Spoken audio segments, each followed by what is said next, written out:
নমস্কাৰ সকলোকে স্বাগতম জনাইছো আৰু আজি এটা জ্বলন্ত সমস্যা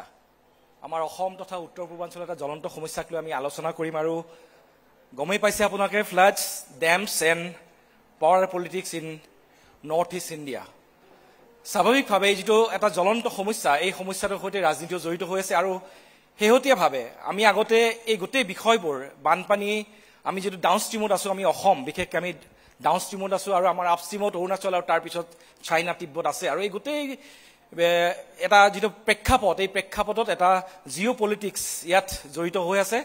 সেই সকলোবোৰ বিষয়ে আমি কথা পাতিম ভগৱত প্ৰাণ দুৱৰা ছাৰ আমাৰ মাজত আছে গুৱাহাটী ইউনিভাৰ্চিটিৰ এগৰাকী প্ৰফেচাৰ জিঅ'লজিকেল ছায়েন্সেছৰ মই দুৱৰা ছাৰক স্বাগতম জনাইছো আৰু এগৰাকী পেনেলিষ্ট আছে আমাৰ তেখেত হৈছে তৰুণ চন্দ্ৰ বৰগোহাঁই তেখেত হৈছে নিপকোৰ এগৰাকী অৱসৰপ্ৰাপ্ত এক্সিকিউটিভ ডাইৰেক্টৰ মই তেখেতকৈ ইয়ালৈ স্বাগতম জনাইছো আৰু তুলাৰাম গগৈ এগৰাকী এক্টিভিষ্ট তথা এডভকেট গুৱাহাটী হাইকোৰ্ট মই গগৈ ডাঙৰীয়াকো মই আমাৰ এই কনক্লেভলৈ স্বাগতম জনাইছো আৰু মই আৰম্ভণি কৰিব বিচাৰিছো দুৱৰা ছাৰৰ পৰা যে ছাৰ আপুনি মোক কওক যে আমাৰ এই যিটো সমস্যা বিশেষকৈ বানপানীৰ সমস্যা যদি আমি কওঁ যে আমাৰ ইয়াত যিসকল বহি আছে বা আমাৰ টিভিৰ সন্মুখত যিসকল বহি আছে সকলোৱে এই সমস্যাটো আমি ভুক্তভোগী 1954 পৰা আমি যদি ডাঙৰ ডাঙৰ বানপানীবোৰ চাওঁ আমি 1954 পৰা ষ্টাৰ্ট হৈছিলে আৰু 2024 লৈকে আমি এই সমস্যাটো আমি ভুগিয়ে আছো আৰু যদি মই ডেটা এটা আপোনাৰ সন্মুখত মই দাঙি ধৰিব খুজিম যে লাষ্ট মই 1954 লৈকে নাযাওঁ মই 2016 পৰা যদি আহোঁ মই 2064 টু 2024 মই তাত আমি দেখিম যে আমাৰ অসমত যি বানপানী হৈছিলে ডাঙৰ ডাঙৰ বানপানীৰ কথা মই কৈছো তাত কমেও এটলিষ্ট 811 লোকৰ মৃত্যু হৈছিলে গতিকে এটা সমস্যাটো হৈছে বা প্ৰশ্নটো হৈছে যে আমি কৈ আছো যে ব্ৰহ্মপুত্ৰ আমি খনন কৰিম বহুতবাৰ কোৱা হ'ল ব্ৰহ্মপুত্ৰ খনন কৰি সমস্যাটো সমাধান হ'ব আৰু বহুত কিবা কিবি কৰিম কিন্তু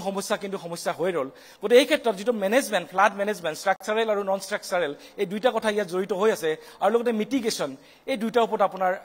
প্ৰাৰম্ভিক যিটো পৰ্যবেক্ষণ মই জানিব বিচাৰিম ধন্যবাদ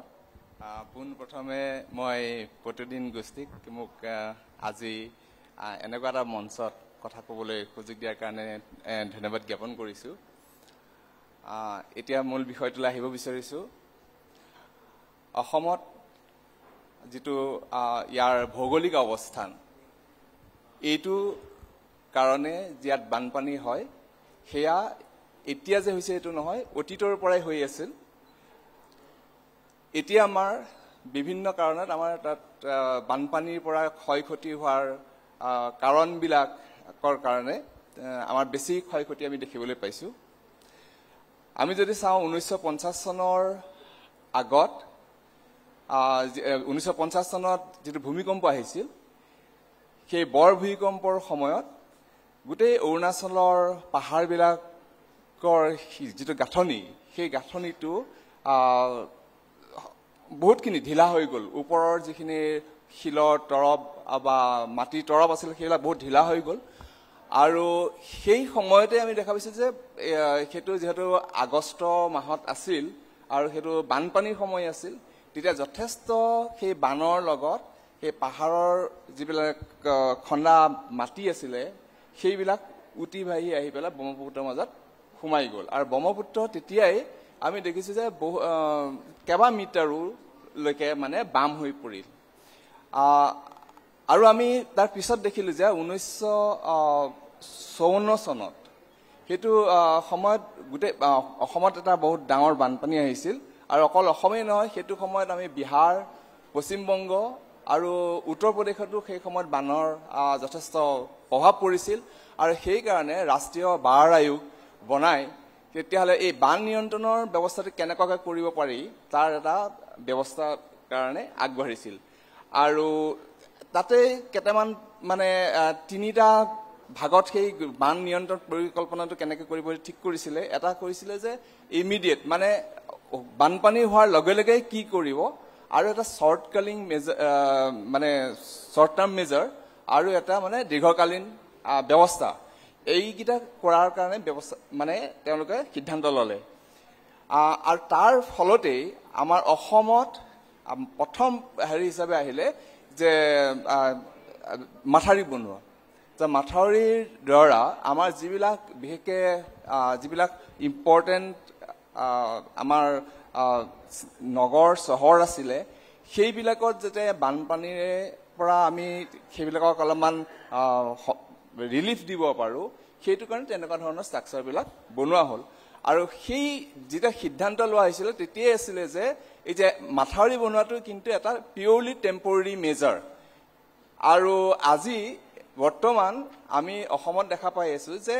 4,500 কিলোমিটাৰ আমাৰ মাথাউৰি বনোৱা হ'ল এতিয়ালৈকে আৰু আমাৰ মুখ্য বান নিয়ন্ত্ৰণ ব্যৱস্থাটোৱেই হৈ থাকিলে মাথাউৰি বন্ধা আৰু যিটো আচলতে আমি আৰু কিছুমান আমাৰ আছিলে যে দীৰ্ঘকালীন ব্যৱস্থা আমি কেনেকুৱাকৈ ল'ব লাগিব কেচমেণ্ট এৰিয়াটোক আমি কেনেকৈ তাত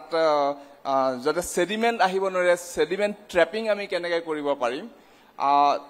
মানে পাহাৰত যাতে খনন কেনেকুৱা ধৰণে কম হ'ব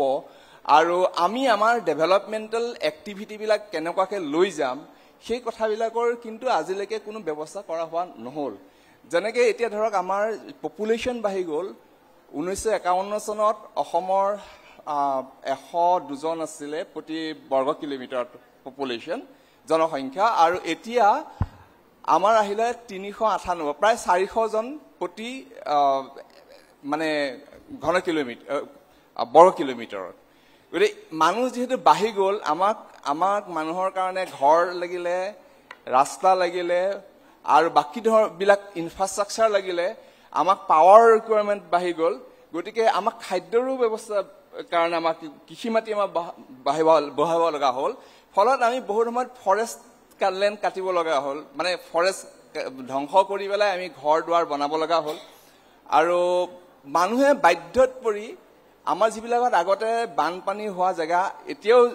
যেনেকৈ বানপানী হয় আগতেও তেনেকুৱা বানপানী হৈ আছিলে কিন্তু সেইটো সময়ত তাতে মানুহৰ বসতি নাছিলে কিন্তু এতিয়া মানুহৰ কোনো অল্টাৰনেটিভ উপায় নাই গতিকে সেই জেগাবিলাকতে গৈ পেলাই এতিয়া বসতি কৰিব ল'লে ফলত আমি এতিয়া বানপানী সমস্যাটো আমি ভোগ কৰিব লগা হৈছে কিন্তু এই ক্ষেত্ৰত আমাৰ যিটো দীৰ্ঘকালীন ব্যৱস্থা এটা হ'ব লাগিছিলে সেইটো কাৰণে কিন্তু আজিলৈকে আমাৰ বিশেষ চিন্তা চৰ্চাৰে আগবাঢ়ি যোৱা নহ'ল আৰু সেইকাৰণে আমালৈ সমস্যাই হৈ ৰ'ল এতিয়ালৈকে মই বৰগোহাঁই ডাঙৰীয়া আপোনাৰ ওচৰলৈ আহিছোঁ যে দেখা গৈছে যে আপুনি দীৰ্ঘ সময় ধৰি মই যদি ভুল কৰা নাই তেতিয়াহ'লে উত্তৰ পূৰ্বাঞ্চলৰ যিকেইটা বান্ধ আছে বিগ ডেম বা অন্যান্য যিবোৰ বান্ধ আছে সেই গোটেইবোৰৰ সৈতে আপুনি এসময়ত যেতিয়া কৰ্মৰত হৈ আছিলে নিকট তেতিয়া আপুনি জড়িত হৈ আছিলে আৰু এই যিটো অভিজ্ঞতা আপোনাৰ এই অভিজ্ঞতাৰ পৰা মই এটা বিশেষ কথা মই আপোনাৰ পৰা জানিব বিচাৰিছোঁ যে ইতিমধ্যে দুৱৰ ছাৰে কৈছে যে 1954ৰ পৰা যিবোৰ আমাৰ ছেডিমেণ্টেশ্যন যিবোৰ চিলটেশ্যন এটা বিগ ইছ্যুজ আৰু বিশেষকৈ ইৰোজন আৰু চিলটেশ্যন এই দুইটা এটা ডাঙৰ সমস্যা গতিকে আমি যেতিয়া বান্ধবোৰ ষ্ট্ৰাকচাৰেল বা নন ষ্ট্ৰাকচাৰেল কথা কৈছোঁ যে তাৰ ডিজাইনিঙৰ কথা আহিছে গতিকে এই সমস্যাটোত কেনেকৈ আমি সমাধান কেনেকৈ পাম কাৰণ বান্ধবোৰ বনাই গৈ থকা হৈছে কিন্তু সমস্যাবোৰ কিন্তু কমা নাই বাঢ়ি গৈ আছে বিশেষকৈ চিলটেশ্যনৰ ওপৰত আমাৰ কি এনে টেকনলজি আছে যাৰ ফলত আমি এই সমস্যাটোৰ পৰা আমি মুক্ত হৈ থাকিব পাৰিম আপোনাৰ পইণ্টটো দুইটা ডেম আৰু ফ্লাড একেলগে ক'ব লাগিব তেতিয়া এটা এনচাৰটো হ'ব একচুৱেলি আমাৰ প্ৰেজেণ্ট বাস্তৱিক ৰূপটো কি এইটো আগতে জানিব লাগিব আপুনি অকল এনালিচিছ কৰি বহুত ৰিচাৰ্চ কৰি থাকিলে আমাৰ প্ৰব্লেমবোৰ ছল্ভ নহয় চিম্পুল কথা আমাৰ অসমখন এখন চৰুৰ নিচিনা এটা জেগাত আছে আৰু হিমালয়ৰ পৰা সদায় ছেডিমেণ্ট আহিয়ে থাকিব আগতেও আহিছিলে এতিয়াও আহিছে আৰু এতিয়া এক্সপেডাইট কৰিছে যেনেকৈ এতিয়া 2400 কিলোমিটাৰ ট্ৰেন্স অৰুণাচল হাইৱে বনাই দিলে আজি 2008ৰ পৰা সেই চিলটো যে আহিব 10 বছৰ পিছত সেই কথাটো মই তেতিয়াই লিখিছিলোঁ আচ্ছা তাৰপিছতে হৈছে কি আপোনাৰ নদী বেডবিলাক শেষ কৰি দিছে ডেভেলপ কৰি আপোনাৰ এটা বল্ডাৰ নাইকিয়া কৰি দিছে হেৰি চ' এইবিলাক হৈছে প্লাছ আপোনাৰ নেচাৰেল এইবোৰতো আছেই ক্লাউড বাষ্টকে ধৰি লোৱাৰ হিলছবিলাকত নৰ্মেলি ক্লাউড বাষ্টটো আছে চ' এইবিলাক বহুত কাৰণত প্লাছ মানুহৰ ডেভেলপিং যিবোৰ কাম এইবিলাকেও এক্সপেডাইট কৰি আছে চ' এই গোটেই চিলবিলাক অসমত জমা হৈছে আৰু হৈ থাকিব আৰু এতিয়া নেশ্যনেল হাইৱে 15 যদি আপুনি চায় 3 পৰা 5 মিটাৰ এনেকুৱা ধৰণৰ জেগাই জেগা ওখ কৰি পেলাই আজিৰ পৰা 55, 50, 60 বছৰ আগতে বনাইছিলে এতিয়া সৰহভাগ ছেকশ্যনতে লোৱাৰ এৰিয়াবিলাকত জেনেৰেল গ্ৰাউণ্ড লেভেল ৰাস্তাতকৈ ওখ কিমান চিল আহিছে এইবোৰ অনুমান মানে ৰিভাৰ বেডটো ওপৰলৈ গুচি গৈছে নহয় ৰিভাৰ বেডটোতো আহিছে টাউনবিলাক লেভেলত আছে গাঁওবোৰ একে লেভেলত আছে কিন্তু ৰিভাৰ বেড আৰু হেৰি পথাৰবিলাক আপোনাৰ হাইৱেতকৈও ওখ হৈ গৈছে যিবোৰ হাইৱে এতিয়াও ৰুফ টপত আছে কিছুমান ঠাইত চ' আপুনি নেশ্যনেল হাইৱে গোটেই গ'লে অল এলং আপুনি দেখিব পাব চ' এই চিটুৱেশ্যনটো হৈ থাকিব আপুনি যিমানে ইয়াত এনালিচিছ নকৰক যিমানে ব্ৰেইন ৱাশ্বিং কৰি এগাল এগাল লেটাৰ লিখি থাকক ছেমিনাৰ কৰি থাকক কোনো লাভ নাই ইয়াৰ কাৰণে progressive নতুন হেৰি টেকনিকটো ল'ব লাগিব আমি we have to live with time we have to allow this siltation যাতে আমি সমতাটো ৰাখিব পাৰোঁ এতিয়া আমি কি প্ৰব্লেম ক্ৰিয়েট কৰিছোঁ আপুনি চাওক এটা এক্সাম্পল দিছোঁ ডিব্ৰুগড়ৰ পৰা ডিব্ৰুগড়ত আপোনাৰ তাৰ পৰা একেবাৰে মাজুলীলৈকে দুইফালেদি 45 বান বনাই দিছে তাৰ ওপৰতে পকা ৰাস্তা বনাই দিছে কিন্তু বানপানী আহিলে কি কৰিব এই অকণমান 3 মিটাৰ 4 মিটাৰ এইবিলাক নহয় আজি দিহং বা লোহিত এইবিলাকৰ যদি ফ্লাডটো আহে তেতিয়াহ'লে আপোনাৰ এইবোৰ এক ঘণ্টাতে টপিং হৈ যাব সেইবিলাক ভাবি লাভ নাই আপুনি ফ্লাডটো আহিলে নদী দুই পাৰে যাতে ডিছপাৰ্চ হৈ যায় তেতিয়াহে মডাৰেট হৈ থাকিব আপুনি হিমালয়ৰ লগত কিমান কম্পিটিশ্যন কৰি থাকিব এইবিলাক হৈছে মানে অমূলক কিছুমান টকা পইচা আমি খৰচ কৰি আছোঁ প্লেনিঙত বহুত ডিফেক্ট চ' আমি এই বস্তুবোৰ চাব লাগিব ইন ৰিয়েলিষ্টিক ৱে চাব লাগিব আচ্ছা এতিয়া ডেমৰ কথা কৈছে ডেম এতিয়া আমাৰ ডিজাইন দেলহিৰ পৰা কিবা এটা ডিজাইন দিলে ইয়াত কিছুমান ৰুল কৰি দিলে তাত কিছুমান বস্তু আছে যিবোৰ আমাৰ ৰিজন স্পেচিফিক ইয়াত শ ডেম বনাইছে ইণ্ডিয়াত চবেই ভাল হৈছে আজি ভাক্ৰা ডেম ধুনীয়াকৈ আছে কাৰণ তাৰ এবাৰ্টমেণ্ট ৰকছ আৰ ভেৰি ষ্ট্ৰং আজি আমাৰ বৰাপানী ডেম আছে এবাৰ্টমেণ্টছ আৰ ষ্ট্ৰং কিন্তু অৰুণাচল হিলছ আপুনি জানে অৰুণাচল হিলছৰ অৱস্থা সেই কথাটো তেওঁলোকে ডিজাইন পেৰাডিংমত ইণ্ডিয়াৰ কোনো কিতাপতে এইবোৰ দেখা নাই মই এতিয়ালৈকে প্ৰজেক্ট ৰিপৰ্টবোৰতো নাই এভৰি ডাঙৰ ৰিভাৰৰ তলত এটা ফল্ট আছে যিটোহে ফল্ট আপোনাৰ বিহেভ কৰে চিছমিক হেৰি যেতিয়া ভূমিকম্প হয় কোনটোৱে কি বিহেভ কৰে সেই বস্তুটো আপুনি মই ক'ব নোৱাৰোঁ 2 নম্বৰ কথা হৈছে আপলিফ্ট ফেক্টৰ যিটো আপোনাৰ গণ্ডৱানা জন আছে আপুনি এতিয়া এই চিমেণ্ট ৰিভাৰৰ গোটেই আপাৰ কৰ্চত গোটেই Gondwana John is expose about 50 metre two 1 কিলোমিটাৰলৈকে wide এতিয়া এক্সপ'জ হৈ আছে আমি ৰঙানদী কৰি থাকোঁতে tunnel 650 metre inside 350 metre from লোৱাৰ হিল তাত আমি এনেকুৱা ফ্ৰেছ ফচিল পাইছোঁ গছৰ পাত মানে আজি যেন মানে এনে বোকাত পুতি থৈছে চ' হোৱাট ডাজ ইট ইণ্ডিকেট তাৰমানে আমি ইমানে ফ্ৰেগাইল হিমালয়ান ৰেঞ্জত আছে 40 মিলিয়ন ইয়াৰ্ছ বুলি জিঅ'লজিষ্টে কৈছিলে এই ফচিলটো চ' এনেকুৱা এটা ফ্ৰেগাইল হেৰিত ইয়াত আপোনাৰ এই আৰাৱলী হিলছৰ আপোনাৰ এই ছাইডৰ ৰকৰ হিচাপত এটা প্লেন কৰি ডিজাইন কৰি যদি আমাৰ তাত কৰে this is going to be disaster for Assam নিশ্চয় মই এই বিষয়ে কথা পাতিম আমি ডিজাইনৰ ওপৰত আমি কিছু কথা পাতিম মই যিহেতু আপুনি টেকনিকেল এজন পাৰ্চন মই কথা পাতিম মই গগৈ ডাঙৰীয়া আপোনাৰ ওচৰলৈ আহিছোঁ কাৰণ দেখা গৈছে যে দুয়োগৰাকী পেনেলিষ্টে ক'লে যে আমি সমস্যাটোৰ সৈতে যুঁজি আছোঁ আৰু আপুনি এখন নতুন যুঁজ চলাই আছে আইনী যুঁজ চলাই আছে আৰু দেখা গৈছে যে মই ইতিমধ্যে কৈছোঁ যে 2016 চনৰ পৰা 2024লৈকে আমাৰ 811গৰাকী লোকৰ আমাৰ মৃত্যু হৈছে বানপানীত আমাৰ অসমত কেৱল আৰু এই সময়ছোৱাত যদি আমি একেখিনি সময় যদি ডেটা মই আপোনাৰ সন্মুখত তুলি ধৰোঁ তাত দেখিম যে 2016 চনৰ পৰা আমাৰ যিটো ক্ৰপ এফেক্ট হৈছে ক্ৰপ এৰিয়া এফেক্টেড বুলি যাক কোৱা হয় তাত দেখা গৈছিলে যে 2016ত 2,35,310 হেক্টৰ 2016 আৰু যদি শেষলৈ আমি আহোঁ লাষ্ট ইয়াৰ 2024 তাত আমি পাইছোঁ যে 49,580 হেক্টৰ্ছ আমাৰ কৃষিভূমি আমাৰ নষ্ট হৈ গৈছে আৰু মাজত বহুত হাজাৰ বিঘা কৃষিভূমি এদৰে নষ্ট হৈ গৈ আছে এতিয়া কথাটো হ'ল কি ৰাজনৈতিক দলবোৰে আমাক প্ৰতি বছৰে আমাক প্ৰতিশ্ৰুতি দি আহিছে যে সমস্যা সমাধান কৰিম অমুক কৰিম তামুক কৰিম কিন্তু এইবোৰ হৈ উঠা নাই গতিকে এতিয়া সাধাৰণ মানুহ হিচাপে যিহেতু সাধাৰণ মানুহখিনি ইয়াৰ পৰা ভুক্তভোগী গতিকে তেওঁলোকৰ হাতত উপায় কি কিবা আইনী কিবা ব্যৱস্থা আছে নেকি যে আমি এই ব্যৱস্থাটোক যাতে আমি যিসকল বিউৰক্ৰেটছ আছে যিসকল পলিচি মেকাৰ্ছ আছে যিসকল ৰাজনীতিক আছে তেওঁলোকে যিবোৰ প্ৰতিশ্ৰুতি দিয়ে সেইবোৰ পালন নকৰে তাৰ বিৰুদ্ধে কিবা এটা জাগৰণ আমি আনিব পাৰোঁ নেকি ধন্যবাদ ডাঙৰীয়া মই I am here in Delhi দুটামান কথা অলপ স্পষ্টকৈ কৈ যাব বিচাৰিছোঁ যদিও মই এটা ৰাজনৈতিক দলৰ এজন সাধাৰণ সদস্য তাৰ আগতে এটা কথা ক'ব বিচাৰিছোঁ প্ৰতিদিন গোষ্ঠীক মই অন্তৰৰ পৰা এইটো আগতেও কেইবাটাও টকশ্বত মই কৈছোঁ মই অন্তৰৰ পৰা কৃতজ্ঞতা আৰু ধন্যবাদ জনাইছোঁ এইকাৰণে এটা সময়ত যেতিয়া নামনি সোৱণশিৰি জলবিদ্যুৎ প্ৰকল্পৰ বৃহৎ নদী বান্ধৰ বিৰুদ্ধে তীব্ৰ আন্দোলন হৈ আছিল সেই সময়ত ডেম ডেভেলপাৰ কোম্পানী NHPCয়ে বিভিন্ন ধৰণৰ দামী এডভাৰটাইজ পেপাৰবিলাকত দিছিল একমাত্ৰ মই পেপাৰ এডভাৰটাইজবিলাক তেওঁলোকৰ পৰা লৈ পেপাৰত মিডিয়াত প্ৰকাশ কৰাটো ভুল বুলি ক'ব বিচৰা নাই, সেইটো কৰিব। একমাত্ৰ প্ৰতিদিন পেপাৰ, প্ৰতিদিন গোষ্ঠী যিয়ে NHPCয়ে দিবলৈ অহা এডভাৰটাইজ প্ৰত্যাখ্যান কৰিছে। গতিকে তেখেতলোকক মই সেইটোৰ পৰা ধন্যবাদ দিবই লাগিব। তেওঁলোকৰ এডভাৰটাইজ নল'লে তেওঁলোকে। এতিয়া কথা হ'ল আমি পাৰ্টিকুলাৰলি নামনি সোৱণশিৰি জলবিদ্যুৎ প্ৰকল্পৰ নামনি অঞ্চলত বসবাস কৰা ৰাইজৰ জীৱন জীৱিকা সভ্যতা সংস্কৃতি কেনেকৈ ৰক্ষা হ'ব, সেইটো কাৰণে আমি খুচৰি থাকোঁতে বহু কথা আহিল, যিটো কাৰণে 2003 চনৰ পৰা তীব্ৰ আন্দোলন হ'ল। আমি 2016 চনত ন্যায়ালয়ৰ ওচৰত চাপিবলগীয়া হ'ল। ন্যায়ালয়লৈ কিয় আহিলোঁ? আমি আন্দোলনৰ পথ এৰি, আন্দোলনৰ একে চাইমালটেনিয়াছলি আন্দোলনো চলি আছিল, আমি ন্যায়ালয়ৰ যুদ্ধও চলাইছোঁ, ন্যায়ালয়ৰ যুদ্ধ এতিয়াও অব্যাহত আছে। মাননীয় প্ৰধানমন্ত্ৰী ডাঙৰীয়াই 2014 চনত গৈ পাছিঘাটত কৈ আহিছিল বৃহৎ নদীবান্ধৰ বিৰুদ্ধে, আমি খুব ভাল পাইছিলোঁ। তাৰ আগতে বৰ্তমানৰ ডিফেন্স মিনিষ্টাৰ, সেই সময়ত কেন্দ্ৰীয় BJP দলৰ সভাপতি আছিল, তেখেতে 2009 চনত গৈ গেৰুকামুখত আন্দোলন কৰিছিল। আমিও আন্দোলনত আছিলোঁ পিছৰ ফাললৈ, বহুত মানুহ হৈছিল।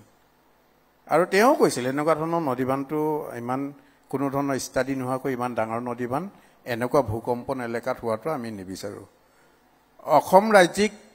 BJPয়ে সেই সময়ত ডাঙৰ ডাঙৰ প্ৰেছ মিট পেপাৰ বিবৃতি দিছিল সোৱণশিৰি জলবিদ্যুৎ প্ৰকল্পৰ বিৰুদ্ধে। আৰু সমগ্ৰ অসমত নামনি সোৱণশিৰি জলবিদ্যুৎ প্ৰকল্পৰ বিৰুদ্ধে আন্দোলন হৈছিল। কি হ'ল, এক্সপাৰ্ট কমিটি হ'ল। এইটোৱে এটা আমি আমাৰ ক্ষুদ্ৰ জ্ঞানেৰে জনামতে পৃথিৱীত এটাই ডেম আছে নামনি সোৱণশিৰি জলবিদ্যুৎ হাইড্ৰ ইলেক্ট্ৰিক প্ৰজেক্ট, য'ত 17খন এক্সপাৰ্ট কমিটি হৈছে। 17খন এক্সপাৰ্ট কমিটি হোৱাৰ পিছতো ইয়াৰ গোটেইবিলাক চাম আপ কৰিব পৰা নাই সমস্যাবিলাক। এতিয়া ৰিচেণ্ট এইবাৰ পাৰ্লিয়ামেণ্টত কুৱেশ্যন উত্থাপন কৰিছে কোনোবা এজন সাংসদে, ভানেৰেবল কোনবিলাক ডেম, তাৰ ভিতৰত এইটো মানে বিপদজনক অৱস্থাত থকা বুলিয়ে কয় তেওঁলোকে। ইয়াৰ আগত 2023 চনত ৱাইল্ড লাইফ ইনষ্টিটিউট অফ ইণ্ডিয়াই তেওঁলোকে তাতে গৈ ষ্টাডি কৰিলে 3 মাহমান, হাবি জংঘল ষ্টাডি কৰি মেলি তেওঁলোকে ৰিপৰ্ট দিলে যে নামনি সোৱণশিৰি জলবিদ্যুৎ প্ৰকল্প এইটো গতিত যদি কমিশ্যন কৰিবলগীয়া হয়, এতিয়া যিটো ডিজাইনত পানী এৰি দিম বুলি ভাবিছে, সেইটো ডিজাইনত পানী এৰি দিলে দুলুং আৰু সোৱণশিৰি বনাঞ্চলত থকা বনৰীয়া হাতীবিলাক উটি গুচি যাব,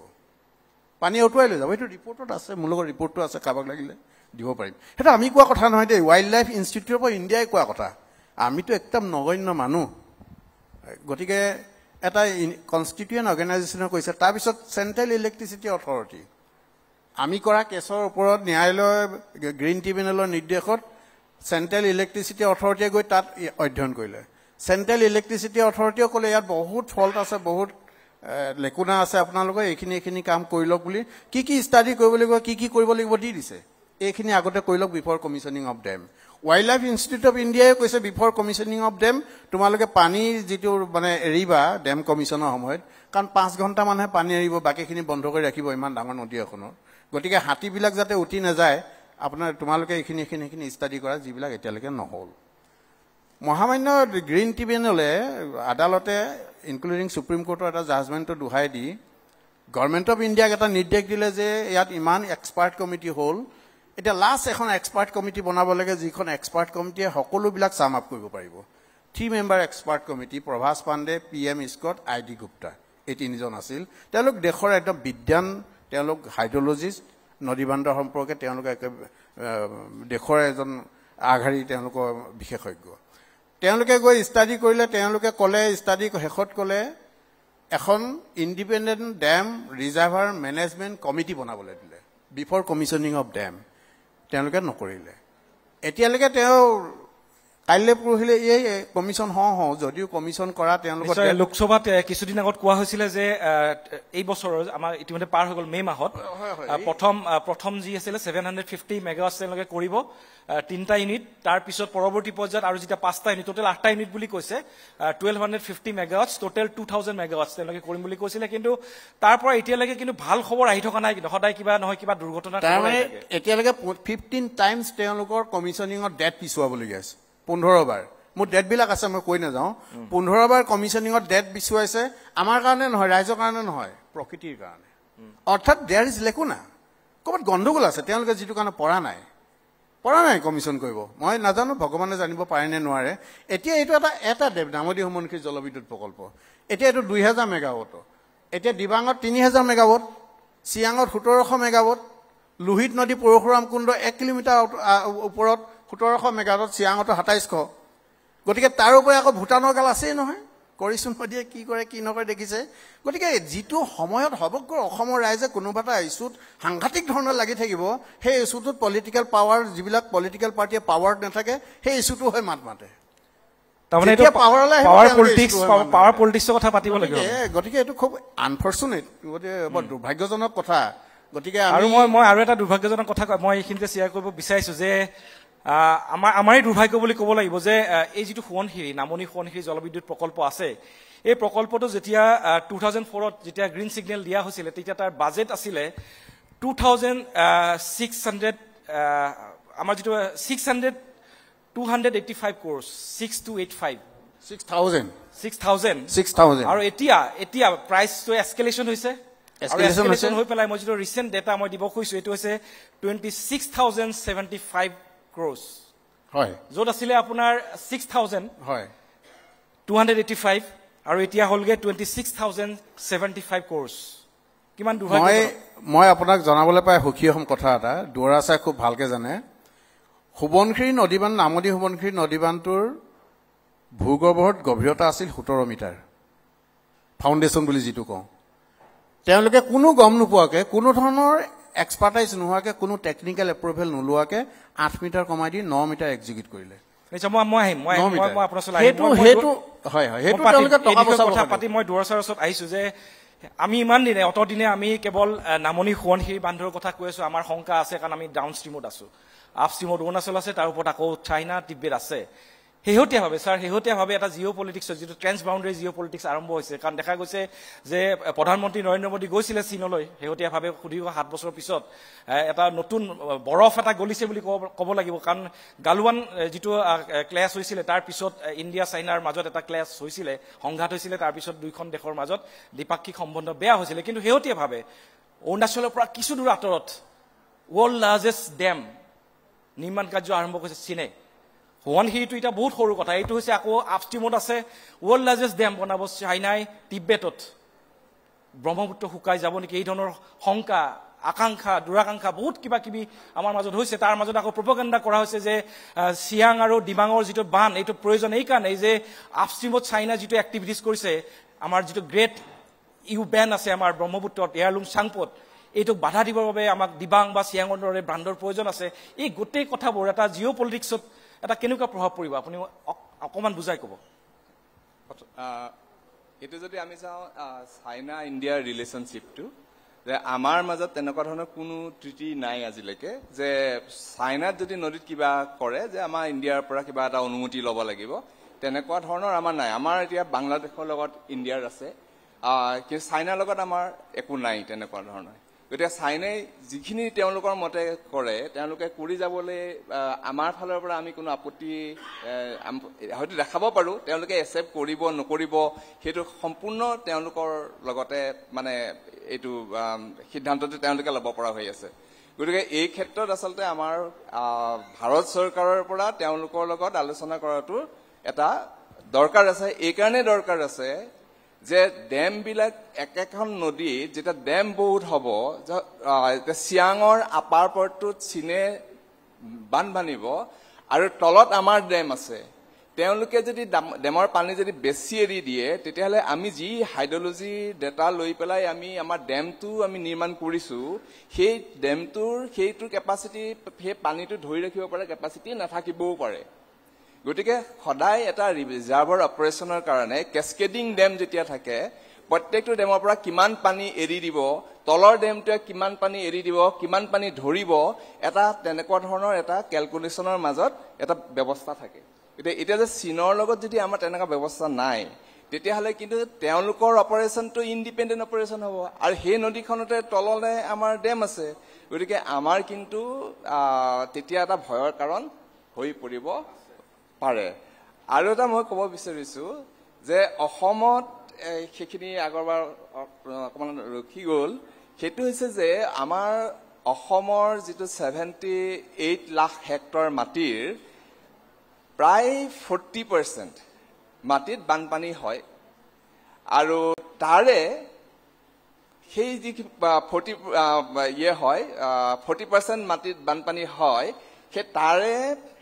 50% মানতহে আমি এতিয়ালৈকে বানৰ মেজাৰ ল'ব পাৰিছোঁ আৰু আমি আজিকালি ক্লাইমেট চেঞ্জৰ কথা বহুত কৈ থাকোঁ এতিয়া যদি মই যদি ভাবোঁ যে এই যে ছেডিমেণ্টবিলাক আহিছে তাৰ লগত মানে কোনটো বেছি দুখী বুলি যদি মই যদি দুটা পেৰামিটাৰৰ মাজত ক'ব বিচাৰোঁ এটা হৈছে টেকটনিক আৰু এটা হৈছে ক্লাইমেট চেঞ্জ তেতিয়াহ'লে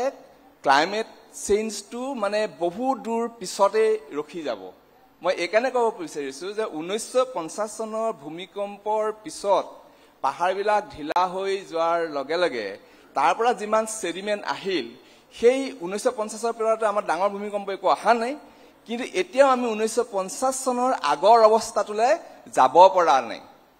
এতিয়াও সেইটোৰ আগৰ তাৰমানে নেচাৰে যেতিয়া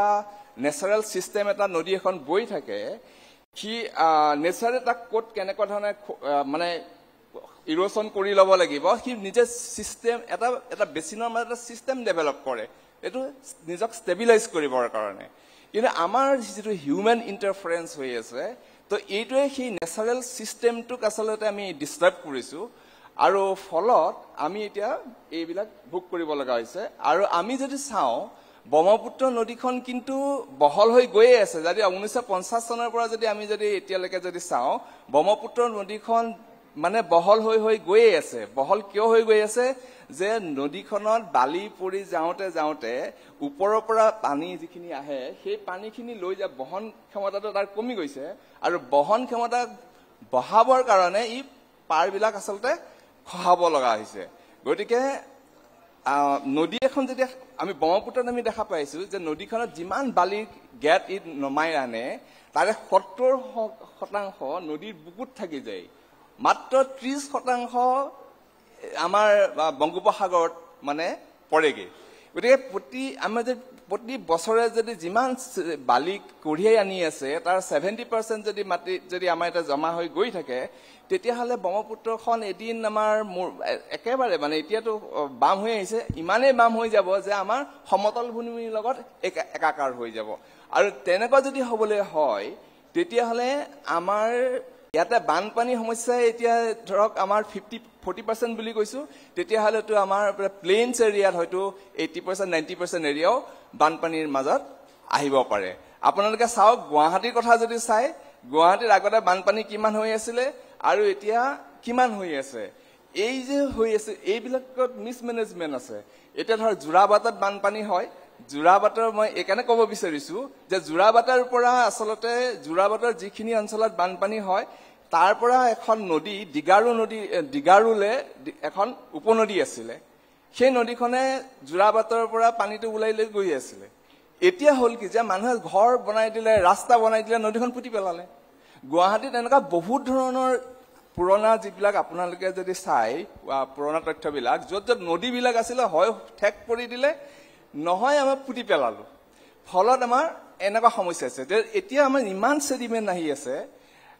ইতিমধ্যে কৈছে যে নদীবিলাকৰ তলবিলাক যে মাথাউৰি দিয়াৰ কাৰণে যিহেতু 70% বালি নদীখনত পৰি যায় গতিকে নদীৰ তল তাৰ চাৰাউণ্ডিং লেণ্ড এৰিয়া যিবিলাক আছে গাঁও চাওঁবিলাক আছে সেইবিলাক বহুত ওপৰলৈ উঠি গ'ল এতিয়া মাথাউৰি যদি ভাঙি দিয়ে পানী গৈ পেলাই সেই গাঁওবিলাকত সোমাই গাঁৱৰ পৰা পানীটো আৰু ওলাই নদীখনলৈ আহিব নোৱাৰে গতিকে মহাৰ পিছত সেই গাঁওবিলাক আচলতে পানীৰ তলত থাকিব নিশ্চয় বৰ এটা ডাঙৰ সমস্যা আমি গৈ আছো আৰু মই বৰগোহাঁই ডাঙৰীয়া আপোনাৰ ওচৰলৈ আহিছো যে এখেতে ইতিমধ্যে কৈছে দুৱৰা ছাৰে যে আমি আৰু ভয়াৱহ দিশৰ ফালে আমি আগবাঢ়িছো আমি ডিজাইনিঙৰ কথা কৈ আছো ডেম ডিজাইন আৰু আপুনি যিহেতু বিশেষভাৱে ৰঙা নদী উত্তৰ অসমৰ বাবে এতিয়া এটা চকুলো ৰঙা নদী যিটো প্ৰকল্প বাৰিষা আমি কি ভয়ংকৰ ৰূপ আমি দেখিছো ৰাইজৰ দুৰ্গতি আমি দেখিছো এটা সমস্যাটোৰ সমাধান ক'ত আৰু আমাৰ যিটো ভৌগোলিক অৱস্থান আমাৰ উত্তৰ পূৰ্বাঞ্চলৰ আমাৰ ভৌগোলিক অৱস্থান নদীসমূহৰ অৱস্থিতি আৰু যিটো ফল্ট লাইনত আমি আছোঁ এতিয়া, আমি যদি চেচমিকেলি আমি চাওঁ, আমি এটা কিছুমান ক্ষেত্ৰত আমি ভূমিকম্পপ্ৰৱণ অঞ্চলত আছোঁ, আমি চেচমিক জোনত আছোঁ, জোন 5ত আমি আছোঁ। গতিকে ডিজাইনিঙৰ ক্ষেত্ৰত আৰু বিশেষকৈ ৰঙা নদীৰ ক্ষেত্ৰত আমি এই সমস্যাটোৰ পৰা কেতিয়া আমি মুক্ত হ'ব পাৰিম আচলতে? মই ৰঙা নদী বা সোৱণশিৰি অহাৰ আগতে এটা কথা কৈ থওঁ, ফ্লাড কণ্ট্ৰলৰ কাৰণে হওক বা পাৱাৰ জেনেৰেশ্যনৰ কাৰণে হওক, চাইনাতে বা ভূটানতে বা ইণ্ডিয়াৰ ভিতৰত অৰুণাচলত বনায়, যিয়ে নহওক, কিন্তু অসমৰ মানুহৰ কাৰণে কোনোটোৱেই এই মানে ছেফ নহয়। কিন্তু দৰকাৰ ডেম বনোৱা, ৰিজাৰ্ভাৰ কৰাটো এই ক্লাইমেটিক চেঞ্জৰ সময়ত আমাক কেতিয়াবা ব্ৰহ্মপুত্ৰ অগমেণ্ট কৰিব লাগিব পাৰে, এতিয়া বেছিন স্পেচিফিক ৰিকুৱাৰমেণ্ট হেৰি কৰিব লাগিব পাৰে। সেইকাৰণে ছাষ্টেইনেবল লেভেললৈকে আমি ষ্ট'ৰেজ ৰিজাৰ্ভাৰ বনাবই লাগিব, প্ৰিফাৰেবলি ইন কেছকেট, কিন্তু ছাষ্টেইনেবল লিমিটৰ ভিতৰত। এই 200 মিটাৰ 300 মিটাৰ ওখ কৰি আৰু ভূমিকম্পৰ যিটো জোকাৰণি, তাত যদি এই জিঅ'লজি অৱস্থা যদি হেৰি কৰোঁ, তেতিয়াহ'লে ডেঞ্জাৰ কাৰ হ'ব অসমৰ। এতিয়া আমাৰ মানে কোনো ডিফাৰেঞ্চ নাই চাইনাত বনোৱা ডেম আৰু অৰুণাচলত বনোৱা ডেমৰ মাজত, কাৰণ অসমৰ মানুহে একো নাপায়।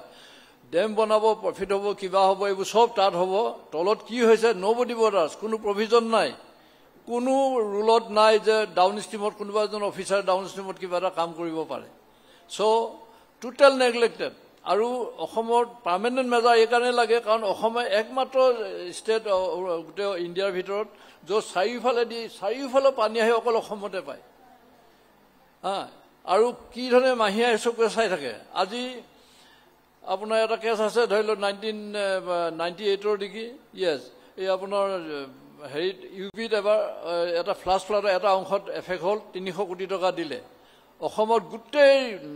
অসমখন পানীৰ তলত ডুবি থাকিলে প্ৰায় 15-20 দিন, সেই সময়ত আৰু দিছে 59.9 crore অনলি। এইটো একেধৰণে চলি আছে এতিয়ালৈকে। আমি সেইটো কথা কোৱা নাই, মাহীয়ে চকুৱে চাইছে নাই চোৱা, কিন্তু যিহেতু চবেই জানে যে অসম এটা এৰিয়া,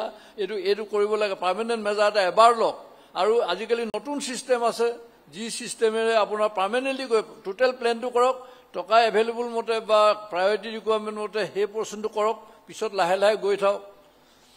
ড্ৰেজিঙৰ নামত অকল ড্ৰেজাৰখনৰ ওপৰত হেৰি কৰি থাকে, বদনাম দি থাকে, সেইটো নহয়। খৰালি দিনত আপোনাৰ এস্কেভেটৰ বুলডোজাৰ লগাই কিয় নেখানে? তাৰপিছত সেইখিনি যদি বাফাৰ জোন কিয় ক্ৰিয়েট নকৰে এম্বেংকমেণ্টত? পলিচি ছেফ বহুত দৰকাৰী গভৰ্ণমেণ্টৰ, আৰু মাইণ্ডছেট চেঞ্জটো বহুত দৰকাৰী। এই দুটা বস্তু যেতিয়ালৈকে নহয় অসমত কেতিয়াও চলিউশ্যন নহ'ব। আপুনি অভাৰঅলটো চাওক, এইটো কৰিবই লাগিব। চাইনাত ডেম হওক বা ভূটানত বা অৰুণাচলত আমাৰ কাৰণে কোনো ডিফাৰেঞ্চ নাই, কাৰণ ন'বডি ইজ ৰেছপনচিবল ফৰ আছাম, ন'বডি। আৰু ৰুলতো নাই, কোনো গভৰ্ণমেণ্টৰ যিবিলাক ৰুল আছে এইবোৰ নাই। আচ্ছা, সেইটো গ'ল। এতিয়া মই ৰঙা নদীলৈ আহিছোঁ। ৰঙা নদী সদায় পেপাৰত আপোনালোকে দেখি থাকে যে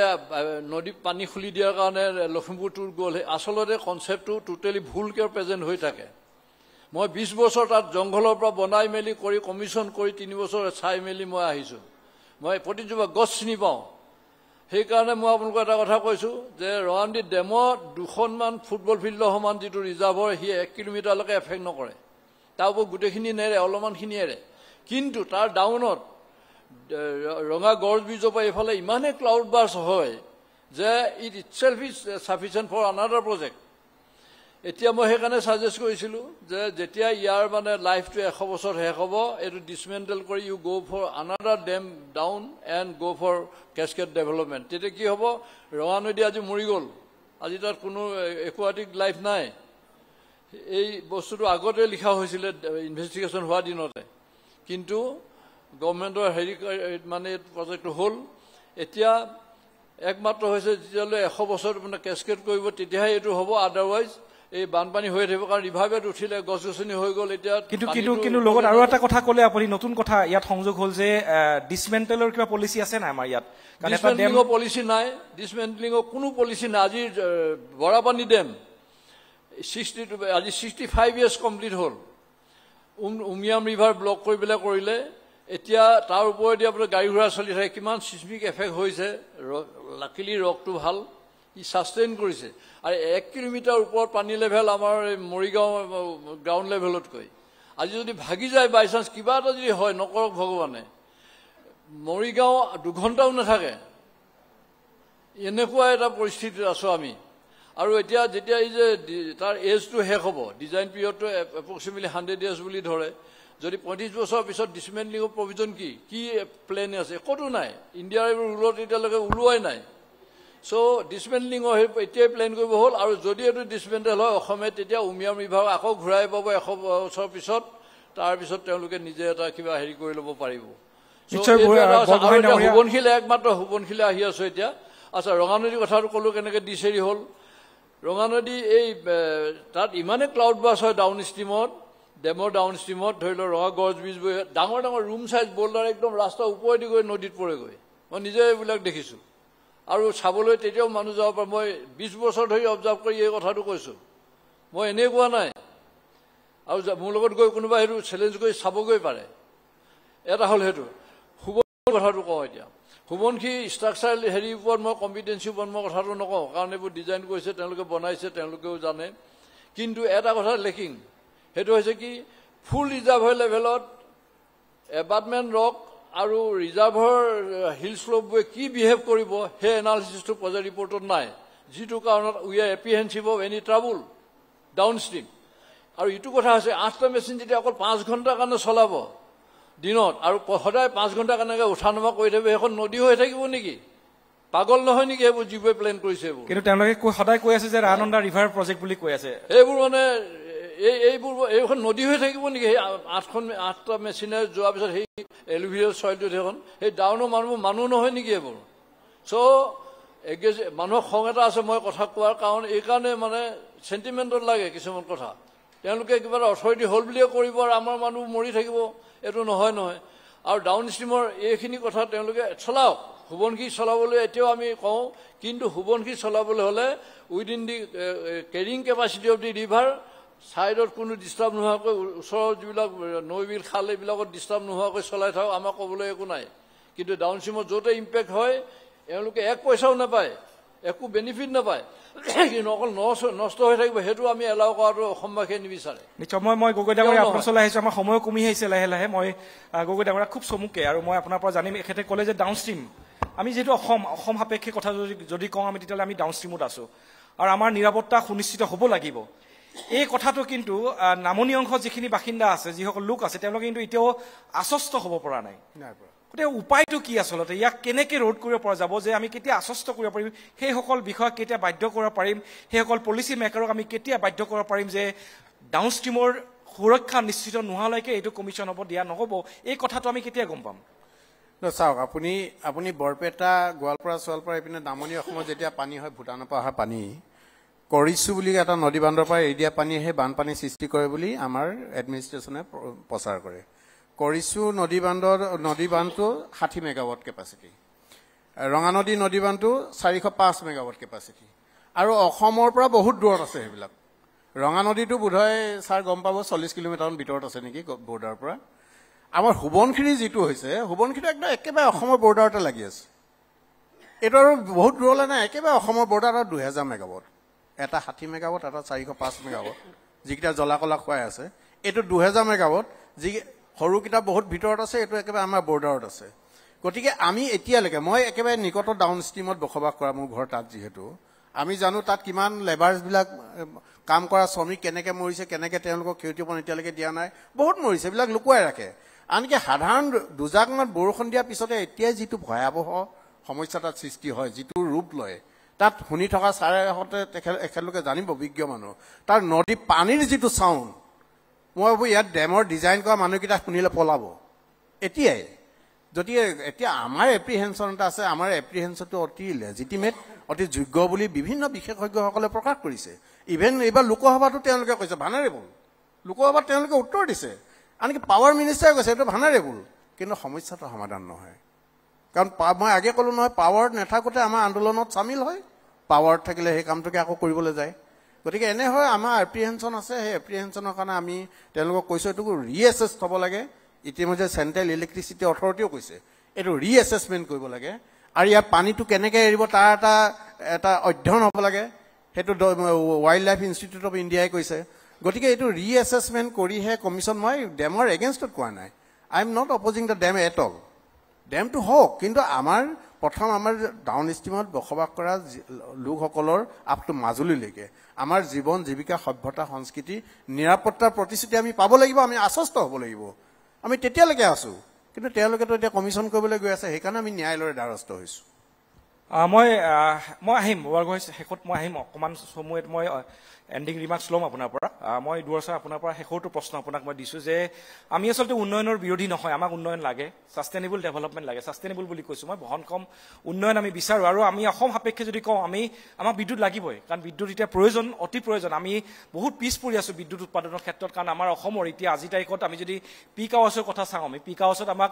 2500 মেগাৱাট টু 2600 মেগাৱাটছ আমাক লাগে, কিন্তু আমাৰ নিজৰ যিটো অসমৰ উৎপাদন সেইটো মাত্ৰ 350 অৰ 410, এইটো অসমৰ নিজৰ উৎপাদন। অৱশ্যে কিছুদিন পিছত অকণমান আকৌ বাঢ়িব, কাৰণ আমাৰ দুটা আকৌ প্ৰজেক্ট আহি আছে। এটা 120 মেগাৱাটছৰ আমাৰ যিটো আছে নামনি কপিলী জলবিদ্যুৎ প্ৰকল্প, ADB লোন লৈ কৰি থকা হৈছে, 2400 বাজেট লোৱা হৈছে, কোৰ্চৰ বাজেট লোৱা হৈছে, তাৰ পৰা 120 পাম। আৰু যিটো কাৰ্বিলাং পি মিডিল 2, তাৰ পৰা অনলি 24 মেগাৱাটছ আমি পাম। গতিকে তাৰ পিছতো কিন্তু আমি জোৰা মাৰিব নোৱাৰিম। গতিকে আমাক লাগিব, কিন্তু বহনক্ষম অৰ্থাৎ ছাষ্টেইনেবল হ'ব লাগিব। শেষত এই গোটেই সমস্যাটো বানপানী, বিগ ডেম কেনেকৈ আমি ছাষ্টেইনেবল হ'ব, এই কথাটোৰ ওপৰত আপোনাৰ এণ্ডিং এটা ৰিমাৰ্কছ মই বিচাৰিছোঁ। মই ইয়াতে দুটা ক'ব বিচাৰিছোঁ। এক নম্বৰ, ৰঙা নদী লৈ পেলাই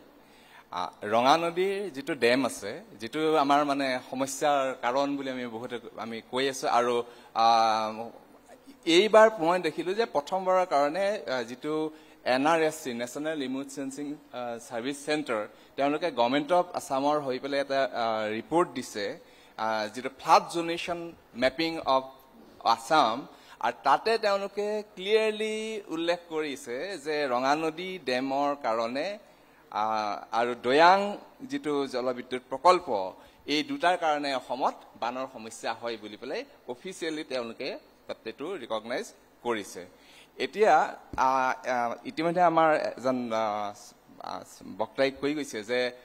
যিহেতু ক্লাউড বাৰ্ষ্ট হয়, সেইটোৰ কাৰণে ৰঙা নদীৰ মানে বানপানীটো বহুত বেছি হয় বুলি নামনিত। কিন্তু মই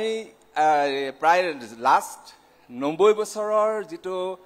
মেটিঅৰলজিকেল ডেটা, মানে বৰষুণৰ যিটো পেটাৰ্ণ, সেইটোলৈ ইতিমধ্যে মই অলপ কাম কৰি আছোঁ। মই তাতে দেখা পাইছোঁ যে হয় আপাৰ কাশ্মীৰত অলপ কম হয়, কিন্তু বৰষুণৰ পেটাৰ্ণটো একেধৰণে, এণ্টায়াৰ বেচিনটোত একেধৰণে ফুট হিলছলৈকে। আৰু সেইকাৰণে মই চালোঁ যে যিটো ডেমৰ পৰা যদি আপাৰ কেচমেণ্টটো চাওঁ, সেইটো প্ৰায় 1900 স্কোৱাৰ কিলোমিটাৰ হয়, আৰু তলৰখিনি হ'লে 330 স্কোৱাৰ কিলোমিটাৰ হয় ফুট হিলছলৈকে। তাৰমানে মোৰ গোটেই কেচমেণ্টটো, যিটোৰ পৰা বানপানীৰ আমি কাৰণ বুলি কওঁ, কাৰণ নামনি অংশত ৰঙা নদীত কোনো ট্ৰিবিউটৰী নাই। গতিকে ওপৰৰ পৰা অহা যদি 86% লেণ্ড এৰিয়া সেইটো ডেমৰ ওপৰত আছে, আৰু এই যে 16% ডেমটোৰ তলত আছে, মানে ফুট হিলছলৈকে। গতিকে এই কথাটো যিটো মানে ইতিমধ্যে আমাৰ এজনে কৈছে যে মই সেইটোৰ মতত একমত হ'ব পৰা নাই। আৰু একেটা কথাই মই কৈছোঁ যে সোৱণশিৰিৰ যিহেতু কথাটো হৈছে, সেইটো ক'ব বিচাৰিছোঁ যে সোৱণশিৰিৰ চাওক, যিটো আপুনি প্ৰাইচ এস্কেলেশ্যনৰ কথাটো ইতিমধ্যে ক'লে, সেইটো প্ৰজেক্টৰ ডিউৰেশ্যন আছিলে 7 বছৰ আৰু 6,500 কোটি টকা আছিলে বাজেট। তাৰপিছতে অসমত বিভিন্ন সেই ডেমটোৰ বিপক্ষে আন্দোলন হ'ল, তাৰপিছতে এখন বিশেষজ্ঞ কমিটি হ'ল, তাৰপিছতে যেনেকৈ ইতিমধ্যে আমাৰ তুলাৰাম গগৈ ডাঙৰীয়াই কৈছে যে 17খন এক্সপাৰ্ট কমিটি হ'ল। এই যে হ'ল, তেওঁলোকে বহুত মডিফিকেশ্যন দিলে। মডিফিকেশ্যন দিয়াৰ কিন্তু অসমৰ যিটো বিশেষজ্ঞ কমিটিৰ ৰিপৰ্ট আছিলে, সেইটোৱেই মূল ভেটি, সেইটোৰ ওপৰতে ইমানখিনি হ'ল। আৰু হৈ যাওঁতে এটা পিৰিয়ডলৈকে আন্দোলনৰ কাৰণে তেওঁলোকৰ প্ৰাইচ এস্কেলেশ্যন হ'ল। পিছৰখিনি তেওঁলোকে এই যে কমিটিবিলাকে বিভিন্ন ধৰণৰ তাত মডিফিকেশ্যনৰ কথা ক'লে, সেইখিনি কৰোঁতে হোৱা খৰচ। আৰু যদি আপোনালোকে চাই যে লাষ্ট 10 yearsত কোনো ধৰণৰ আন্দোলন হোৱা নাই। এই আন্দোলন নোহোৱা পিৰিয়ডতো কিন্তু তেওঁলোকে অৰিজিনেলি 7 বছৰ প্লেন আছিলে, তেওঁলোকে ক'লে যে আন্দোলনৰ কাৰণে ডিলে হৈ গ'ল। তাৰ পিছত কিন্তু 10 বছৰ গ'ল, এতিয়াও কিন্তু এক্সিকিউশ্যনৰ লেভেললৈ তেওঁলোকে আনিব পৰা নাই, তেওঁলোকে ক'ব পৰা নাই যে এইটো আমি অপাৰেট কৰিলোঁ। গতিকে আমাৰ এটা আমি দেখা পাওঁ যে ব্যুৰ'ক্ৰেটিক লেভেলতে হওক বা বিভিন্ন মানে চৰকাৰী বিভিন্ন লেভেলত হওক, যে বস্তুবিলাকৰ মাজত ট্ৰেন্সপাৰেঞ্চিটো স্বচ্ছতা ৰাখিব লাগিব মই শেষত একেবাৰে খুব চমুকে মই বৰগোহাঁই ডাঙৰীয়া আপোনাৰ পৰা খুব চমুকে আমাৰ সময় মই তেখেতে যিটো ৰঙা নদী ডিছচাৰ্জৰ কথা ক'লে মই এইটোৱে ক'ব বিচাৰিছো ইণ্টেনচিটি ৱাইড স্প্ৰেড যেতিয়া ৰেইনফল হয় ইণ্টেনচিটি ক'ৰবাত একে হেৰি দেখাব পাৰে কিন্তু ক্লাউড বাষ্ট ডেমৰ ওপৰত ক্লাউড বাষ্টৰ নজৰ মই 20 বছৰত দেখা নাই কিন্তু তাৰ তলত প্ৰতি বছৰে এটলিষ্ট ইফালে সিফালে হয় আৰু এনেকুৱা ধৰণে হয় বিশেষকৈ জীয়াদ হ'ল মই সেই নদীবোৰ প্ৰায় অবজাৰ্ভ কৰি আছো মানে আপোনাৰ 1950 চনৰ যিবোৰ গছ গছনি আছিলে তাৰ গুৰি পৰ্যন্ত উলিয়াইছে 2-3 কিলোমিটাৰ দূৰলৈকে ইমানেই খান্দিছে কিন্তু ওপৰৰ পৰা পানী অহা নাই আহিছে ছাইডৰ পৰা যিবোৰ হেৰি আৰু মাটি তাৰপৰা খান্দিছে এনিৱে সেই কথাটো কৈছো ক্লেৰিফিকেশ্যন যে এৰিয়া বেছি হ'লে যে ডিছচাৰ্জটো বেছি হ'ব সেইটো তাত নহয় আৰু 2 নম্বৰ কথা হৈছে যে ডিছচাৰ্জ ডেফিনেটলি বৰষুণত পানীটো সেইফালেদি ওপৰেদি এৰিলে ইয়াত এড হয় কিন্তু সেইটোৱে সেই বস্তুটো এনেও নেচাৰেল যদি গোটেইবোৰ নেৰে নহয় উপৰঞ্চি যিটো হয় সেইটোহে এৰি থাকে মই নেপকক ছাপোৰ্ট কৰিবলৈ যোৱা নাই মই প্ৰেক্টিকেল কথাটোহে কৈছো আচ্ছা আপুনি চাওক দে আমাৰ ৰং ডিচিশ্যনবিলাকৰ ভিতৰত এটা কথা কপিলিৰ পলিচি দুটা ডিফেক্ট দেখাব গৈছো কপিলি আপোনাৰ অকল কপিলি ৰিজাৰ্ভ হয় এটা চাইড খান্দং ডেমৰ এটা মাথা মেঘালয় গোটেই Khandong power house Kopili power house আপোনাৰ ৰিমং ৰিজাৰ্ভ হয় কপিলি ৰিজাৰ্ভ হয় সব অসমত 12% ফ্ৰী পাৱাৰ 6% সমান মেঘালয় অসমৰ সুবনশিৰি প্ৰজেক্ট একেধৰণৰ পৰিস্থিতি লেছ দেন 1% বা এবাউট 1% অনলি ফ্ৰী পাৱাৰ অসমে পায় এইবোৰ হৈছে আপোনাৰ মোৰ গভৰ্ণমেণ্টে কৰা ডিচিশ্যন 2 নম্বৰ কথা আপোনাৰ এই যিবিলাক যে আপোনাৰ হেৰি আপোনাৰ ড্ৰাই ৱেডাৰ ফ্ল' এৰিব লাগে এনভাইৰনমেণ্টেল ডিছচাৰ্জ বুলি কয় যাতে নদীখনত বায়'লজিকেল লাইফ আপুনি একুৱাটিক লাইফটো জীয়াই থাকে মিলিয়নছ অফ ইয়াৰ্ছৰ পৰা আছে ওচৰৰ মানুহে সেইটো বেনিফিট পায় পানী খায় গৰু গাড়ীয়ে পানী খায় এইটো কাৰণে মিনিমাম এনভাইৰনমেণ্টেল ফ্ল' এটা কৰিব লাগে আপোনাৰ ডিজাইনবোৰে কি কৰে ইয়াত 1% 2% ইয়াত কম্পিউটাৰ এটা দি দিয়ে সেইটোকে কৰি দিয়ে আৰু সেইটো আকৌ অপাৰেশ্যনৰ ওপৰত মৰ্জিৰ ওপৰত চলে পানীয়ে নাথাকে সেইখন কি এনভাইৰনমেণ্টেল ফ্ল' হ'ল so' it must be river specific duly observed তাৰপিছতে এইবোৰ ফিক্স কৰিব লাগে এনেকুৱা ধৰণৰ ৰুল মডিফাই কৰিব লাগে মই এটা এক্সাম্পল কৈছো মানে নিশ্চয় আমাৰ আৰু কথা পাতিবলগীয়া আছে মই গগৈ ডাঙৰ শেষত 1 মিনিটত মাত্ৰ মই আপোনাৰ অন্তিম মন্তব্য শুনিম যে গোটেইখিনি শুনিলে এক্সপাৰ্ট আছিলে আপুনি আইনী যুঁজখন চলাই আছে কি কৰিম এতিয়া আৰু নেক্সট আমি যিমানবিলাক ডেম হৈছে এটা কিউমুলেটিভ ইম্পেক্ট ষ্টাডি লাগিব এইটো গভৰ্ণমেণ্ট অফ ইণ্ডিয়াই 2014 চনতে আমাৰ লগত আলোচনা কৰোঁতে এগ্ৰী কৰিছিল একেই চৰকাৰ আছে কিউমুলেটিভ ইম্পেক্ট ষ্টাডি হোৱা নাই কাৰণ ইয়াত চিয়াঙত আছে ডিবাঙত আছে লোহিত নদীত আছে সুবনশিৰিত আছে ৰঙা নদীত আছে এইপিনে আমাৰ যিটো ৱৰ্ল্ড হেৰিটেজ চাইট মানস অভয়াৰণ্য ঠিক অকণমান আগতে মাংদেশু বুলি ভূটানৰ এটা আছে সেইটো হ'বলৈ গৈ আছে সেইটো আলোচনা হোৱা নাই এইবিলাকৰ কাৰণে এটা এছেছমেণ্ট লাগিব বেংকৰ কথা পাতি আছো কিন্তু ভূটানৰ যে কুৰুচি নদীখনে কি এটা ভূটানৰ পৰিস্থিতি আৰু বেয়া আমাৰ ৱৰ্ল্ড হেৰিটেজ চাইট বুলি কয় মানস অভয়াৰণ্য কোনো কাৰণতে এফেক্ট কৰিব নোৱাৰিব তাৰ 15 কিলোমিটাৰ ওপৰত মাংদেশু বুলি এটা প্ৰকল্প হৈ আছে ইমিডিয়েট কমিশ্যন আৰু তাৰ পৰা এৰি দিয়া পানীয়ে মানসটো উটুৱাই নিব এইটো বিশেষজ্ঞ কৈ আছে আমিতো কোৱা নাই গতিকে এইবিলাক কথা নিশ্চয় গগৈ ডাঙৰীয়া ধন্যবাদ আপোনাক ধন্যবাদ জনাইছো আৰু মই 3গৰাকী পেনেলিষ্ট আমাৰ ভগৱতমান দুৱৰা ছাৰ আপোনাক ধন্যবাদ জনাইছো আমাৰ আমন্ত্ৰণ ৰক্ষা কৰি ইয়ালৈ আহিলে আৰু তৰুণ চন্দ্ৰ বৰগোহাঁই ডাঙৰীয়া আপোনাকো ধন্যবাদ জ্ঞাপন কৰিছো তুলাৰাম গগৈ আপোনাকো ধন্যবাদ জ্ঞাপন কৰিছিলো আৰু মই লগতে আৰু এটা সৰু কথা মই ক'ব খুজিছো যে আমি আচলতে এই পেনেলত আজি NSPC আৰু নিপকোৰ যিসকল কৰ্মৰত বিশেষজ্ঞ আছিলে বা বিষয়া আছিলে তেওঁলোকক আমি বহুবাৰ তেওঁলোকৰ ওচৰলৈ গৈছিলো অফিচিয়েল কমিউনিকেশ্যন হৈছিলে তেওঁলোকক বিচাৰিছিলো আমি যে দিল্লীত হ'ব দিল্লীয়ে শুনক কথাবোৰ অন্তত যে দিল্লীৰ পৰা যিটো পলিচিবোৰ বনায় তেওঁলোকে গতিকে দিল্লীয়ে কথাবোৰ শুনক জানক সেইভাবে আচলতে প্ৰতিদিন গোষ্ঠীৰ এই পদক্ষেপ আছিলে কিন্তু তেওঁলোকে সহায় নিদিলে আমি অনাগত দিনত তেওঁলোকক আমি আশা কৰিম যে তেওঁলোকে অন্তত